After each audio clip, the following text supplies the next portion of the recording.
Jangan terlalu takut kalau teman-teman itu dapat soal TKP yang panjang-panjang. Kenapa ada? Karena ada tips dan triknya untuk mengerjakan soal-soal TKP biar teman-teman itu nggak kehabisan waktu pas ngerjain soal SKD. Nah, biasanya eh, soal TKP itu kan panjang-panjang ya, tapi ada caranya untuk menyelesaikan. Yang pertama, teman-teman itu harus tahu teman-teman itu sebagai apa. Yang pertama ya, subjeknya siapa, kemudian masalahnya apa, masalahnya yang apa, kemudian yang ketiga itu temanya itu apa. Nah, kemudian hubungkan opsi jawaban dengan ketiga ini. Jadi tugas teman-teman apa, yang kedua masalahnya apa yang diselesain, yang ketiga itu teman-teman tuh temanya itu apa gitu, jejaring kerja kah atau anti radikalisme kah. Nah, itu ada kata kuncinya sendiri per subtes, bukan per subtes, oh iya per subtes ya, per submateri subtes itu ada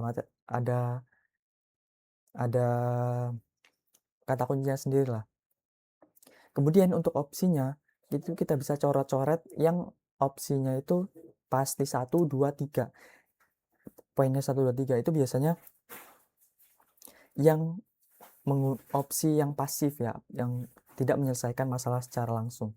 Kita lihat soal nomor 1. Silakan teman-teman kerjakan terlebih dahulu. Jangan takut salah, karena salah itu bukan artinya itu teman-teman gagal, tapi teman-teman itu sedang belajar kalau salah. Kita lihat ya, saya ganti ini dulu, pulpen yang merah. Nah, konflik di suatu wilayah perkotaan sering dipicu oleh kecemburuan sosial antara penduduk asli dan pendatang. Nah, ini masalahnya nih, langsung dikasih masalah dipicu kecemburuan sosial antara penduduk asli dan pendatang. Sebagai seorang pendatang, nah ini kamu sebagai pendatang, nah subjeknya berarti ini subjeknya. Nah, ini problemnya nih, masalahnya, P-nya, problemnya. Nah, ini temanya, T-nya, sosial budaya. Apa yang dilakukan untuk membantu meredakan potensi konflik tersebut? A. Saya akan aktif terlibat dalam kegiatan sosial di lingkungan setempat untuk menunjukkan niat baik sebagai bagian dari komunitas. Ini tampak positif ya. B. Saya akan mendengarkan dan memahami kekhawatiran penduduk asli serta menghindari tindakan yang dapat memicu kecemburuan. Yang ini menghindari tindakan artinya tidak solutif ya, tidak solutif. C. Saya akan menjaga sikap rendah hati dan tidak menunjukkan kesuksesan secara mencolok di lingkungan baru. Ini nggak masuk ke tiga tadi. Masalahnya apa, subjeknya siapa, temanya apa, ini nggak masuk ya. Jadi jangan, kita coret aja. D. Saya akan menghormati kebiasaan dan budaya penduduk asli agar dapat hidup berdampingan secara harmonis. Yang ini ada menyinggung harmonis. E. Saya akan meminta penduduk asli menyesuaikan dan menerima perbedaan budaya yang saya miliki agar saya merasa nyaman. Ini tidak boleh ya. Jadi ketika teman-teman dapat sosial budaya, kita itu yang harus menyesuaikan dengan budaya yang ada di tempat gitu. Jadi di mana di mana apa ya peribahasanya, di mana bumi dipijak, di situ langit dijunjung gitu. Jadi bukan kita yang menyesuaikan ya. Jadi bukan kita menyesuaikan, bukan orang lain yang menyesuaikan dengan kita yang harus menyesuaikan diri. Opsi yang paling tepat itu adalah opsi yang D. Saya akan menghormati kebiasaan dan budaya penduduk asli agar dapat berdampingan secara harmonis. Nah, itu minimal itu menghormati di mana teman-teman ditempatin gitu. Ini kan menunjukkan bahwa teman-teman itu menghargai sosial budaya di lingkungan tersebut.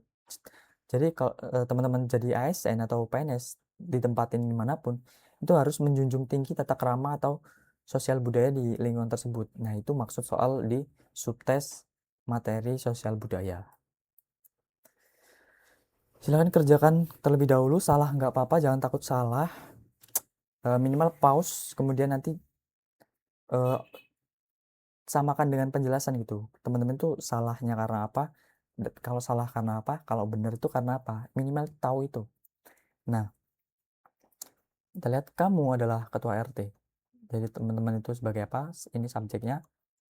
Salah satu warga baru tidak bisa menghadiri musyawarah bulanan karena harus mengantar istrinya mudik keluar kota. Ini masalahnya. P-nya. Hal ini menimbulkan tanggapan negatif dari warga lain yang merasa dia kurang berpartisipasi. Apa yang akan kamu lakukan?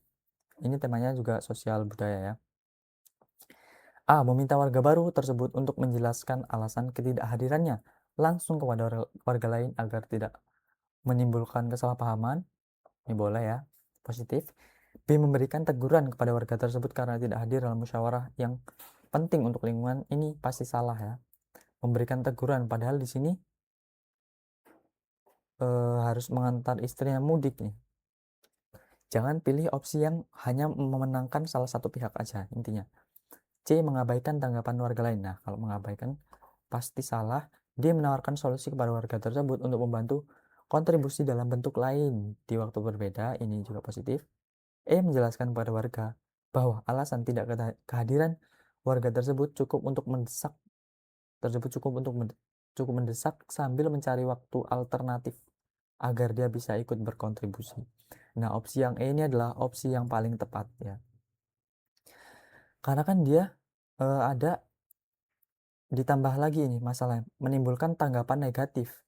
Jadi kita harus menjelaskan kepada warga lain gitu kalau warga tersebut itu punya urgensi yang lain gitu yang lebih penting. Jadi yang tepat itu adalah opsi yang E. Soal 3 silakan kerjakan dan tulis di kolom komentar. Teman-teman jawabannya apa? Kalau salah artinya teman-teman harus belajar lagi ya. Anda seorang kepala desa. Ini subjeknya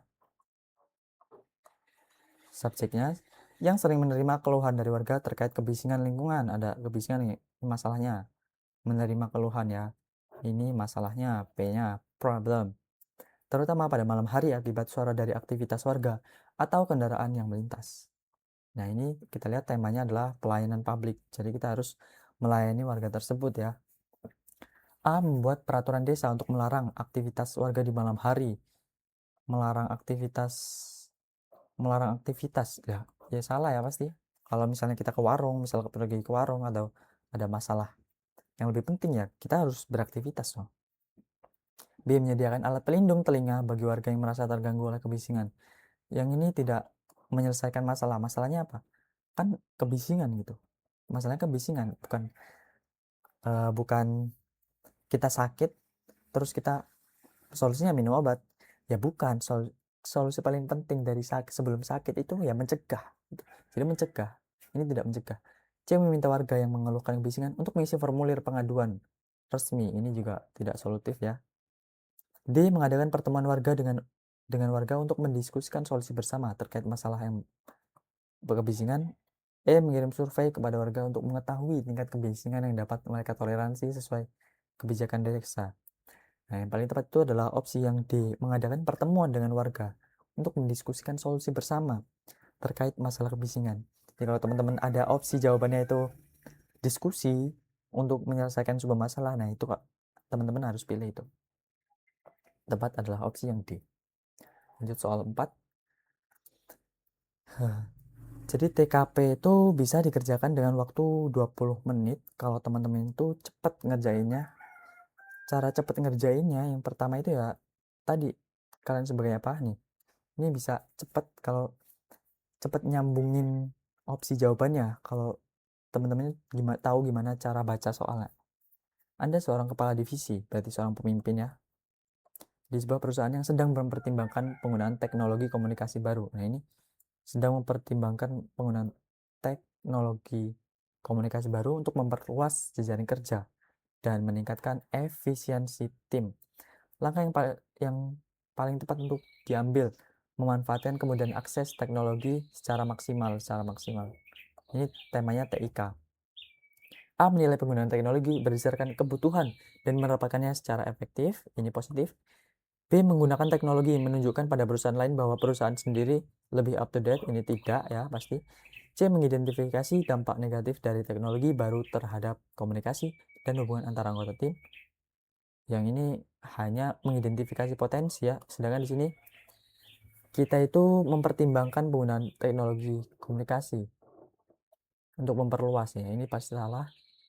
D. Mengandalkan teknologi untuk membantu tim belajar secara mandiri maupun kelompok. Ini positif. E. Menggunakan teknologi baru secara selektif untuk menjaga efisiensi dan produktivitas tim. Positif. Opsi paling tepat adalah opsi apa nih? Teman-teman jawab apa?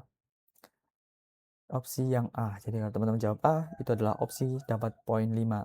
Karena menilai penggunaan teknologi berdasarkan kebutuhan dan menerapkannya secara efektif gitu. Ini akan menggunakan teknologi secara maksimal gitu, tidak memboros-boroskan biaya. Hanya fokusnya pada kebutuhan instansi atau perusahaan yang kita jalankan. Soal nomor 5. Jangan lupa kalian itu sebagai apa? Anda sebagai pejabat komunikasi di wilayah rawan radikalisme. Ia ingin memastikan pesan yang disampaikan dapat membantu mencegah penyebaran paham radikal. Ini berarti mencegah paham radikal ya. Apa langkah terbaik yang dapat dilakukan Andi untuk meningkatkan koordinasi? Nah, di sini ya, untuk meningkatkan koordinasi antar instansi dan masyarakat. Ini masalahnya nih. Ini temanya antara radikalisme. A. Mengadakan diskusi rutin dengan instansi terkait untuk berbagi informasi dan strategi pencegahan radikalisme secara langsung. Positif. B. Membagikan informasi yang sudah tersedia tanpa memeriksa keakuratannya. Ini pasti salah.